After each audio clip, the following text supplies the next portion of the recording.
Let me bring in Prasanna at this point. Prasanna, you heard Amit and Raja Manohar talk about what is happening in their businesses and the domains they operate in. Give us a sense of what have you done over the last 6 months, which has helped you build a business that is relevant and hopefully will thrive even more in 2021. Anurag, thank you so much. As a business, we work on the post-harvest side of agriculture, and we try and make sure that the produce which is harvested finally reaches the end users of commodities.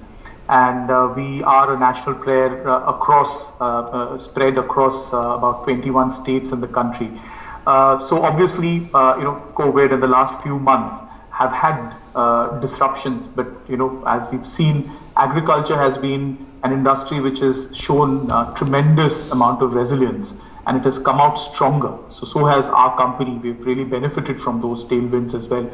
And for us, we operate warehouses. We make sure that there is an integration of different services through the use of technology, and integrate finance and market linkages along with storage of produce. And over the past few months, what we've done is to really pivot into a digital platform which brings together all of the post-harvest services of aggregation, storage, finance, and market linkages all together on one platform. And what we've seen is about a 6x growth in terms of our business. We are we handle about $1 billion worth of agriculture produce spread across 1,500 warehouses in the country. And with the digital platform, whatever we built in about 5 years, a similar amount of volume was added in the last 6 months on our platform.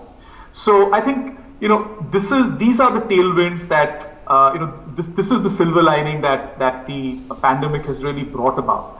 The acceptance and adoption of technology has been tremendous. And we know that there are challenges to be able to reach to the farmers, the small farmer producer organizations, and smaller aggregators in smaller markets with the help of technology. But the amount of traction that we've seen in terms of adoption of technology has been extremely encouraging. Right, absolutely. And Prasanna, also tell us, you speak of technology, you speak about digitization and how it's penetrated our life and how it's in fact changed everything.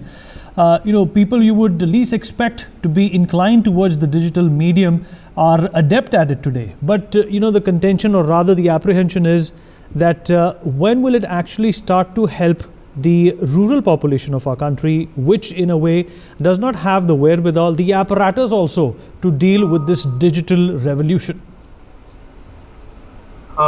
It is a process, but it is extremely encouraging to see the kind of adoption that is happening. I mean, I could certainly talk about the business that we do. When we started out, we really found that there is no visibility of agriculture warehouses across the country. Even the finance minister had spoken about it in the last budget, where we talked about geotagging of all agriculture warehouses. So being a post-harvest services company, we have digitized agriculture warehouses. And today, as we speak, though it is a small number, we have about 3,000 agriculture warehouses listed across 300 districts of the country, where farmers, farmer producer organizations, and small aggregators could locate a warehouse, can select a warehouse on more than 100 parameters. Now, the platform also brings in finance, because if you want to store your produce, you would require finance and avail finance to be able to bridge that working capital gap. And finally, you are able to sell the produce on the platform itself. With the disruption of markets, these services have been essential. So we've seen a significant growth in terms of people intending to store the produce rather than selling it at distress values. So it is a rational need, and our belief is that the product that you design has to be designed keeping in mind the reality of the end consumer that you're trying to service. So if you're trying to service a farmer, you will have to make your UX, you have to make your UI, you have to make your platform understandable by that particular target audience. And I think that's going to be extremely critical. with the kind of advances in technology, with the kind of use of AI, I think making that possible is, making that happen is certainly possible. Using of voice bots, for example, or making sure that what you want to offer to that end consumer is understood by them. Just to give you a small example, because we really sometimes feel that these are farmers, they probably do not understand technology. But if you see the penetration of Facebook and YouTube in these markets is exceptionally high. I mean, maybe today in the urban audiences, we find that, probably Facebook isn't so cool. Maybe Instagram is, or maybe a few other platforms are. But in the rural markets, Facebook still continues to be extremely relevant. And we'll have to find ways, keeping in mind the realities of the market that exist. And, I really see, and I'm extremely hopeful that many entities like us and companies like us would certainly, follow these needs. Superb. Let us go to Prasanna. What is your view on the stimulus from the government? Has it worked for the entrepreneurs? What can the government do better? And what are your top lockdown lessons? In terms of the stimulus package specifically, I'll talk about the support that has been provided and extended amongst, from a financing perspective. The interest waivers, the moratoriums has certainly helped businesses. I would still say that there could be more, keeping in mind that major sectors have been impacted. While as a company, we decided not to use any of these because as a business we've gained from the pandemic. But there are sectors, sector-specific packages could have probably helped a little more, is what my thought would be in terms of the support. Also, in the middle of the pandemic, we've also had the farm laws coming in, which in my view, are a step in the positive direction. There are concerns which have been exhibited by farmers and farmer bodies, which I'm sure the government has to take a lead and allay those concerns. But overall, I think those are positive steps and have been overdue. That is a major impetus to the agriculture sector, is what my thought would be.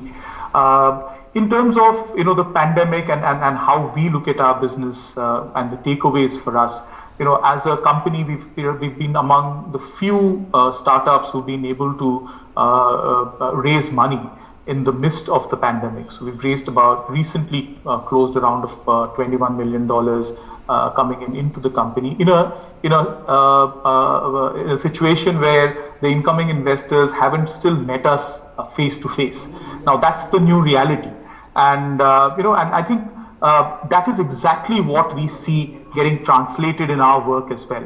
So what really has helped us is to look beyond the specific constraints that have been brought around by the pandemic. So to be able to reach out to customers using technology, to be able to manage your warehouses and your business, which also includes a significant part of the lending business for us, to use technology to be able to do that. So those are specific innovations that have been able to be brought in for us. Okay, and Prasanna, what are your top lockdown lessons? And what are the things that you've learned as an entrepreneur that will hold you in good stead throughout your life? I think, to be able to spot the opportunity in the midst of adversity, I think that's been exceptionally, exceptional for us. And it's also a lesson to see how new business models came up. I think Amit also mentioned to be able to be nimble-footed, to try out things, to close that feedback loop faster. So that to say, okay, we tried this, didn't work, let's try and innovate, add a new thing. I think that's the other thing that one has really learned. The third thing that one has learned, at least as an entrepreneur, is to work with frugal resources. Whatever resources are available, how do you make sure that you can get a bigger bang from that buck is extremely important. And it's also to make sure that you pass that on to your customer. To make sure that if the customer is spending a rupee on your service, how do you make sure that you actually give him or give her a return which is more than what he or she really derived in the past. So So I think those have been specific kind of learnings for us. Prasanna this time. Prasanna, if you had to kind of outline top 2 or 3 trends as we move into 2021, what would those be? And I ask the same to Yogesh, to Amit, and to Raja Manohar. Top 2, 3 trends as we move into 2021.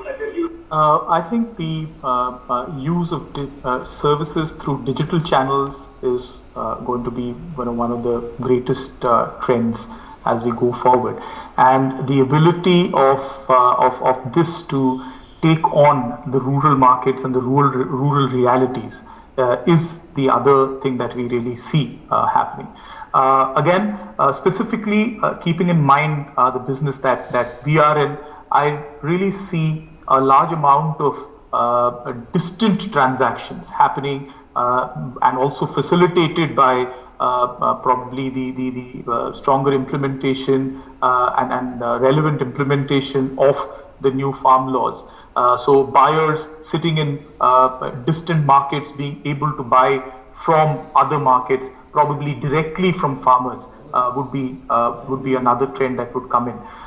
Again, specifically with respect to our own business, I also see the firming up of farmer producer organizations as a key supply chain player in agriculture value chains, being a very, very important and a very relevant change happening as a result of how things have moved in the past few months.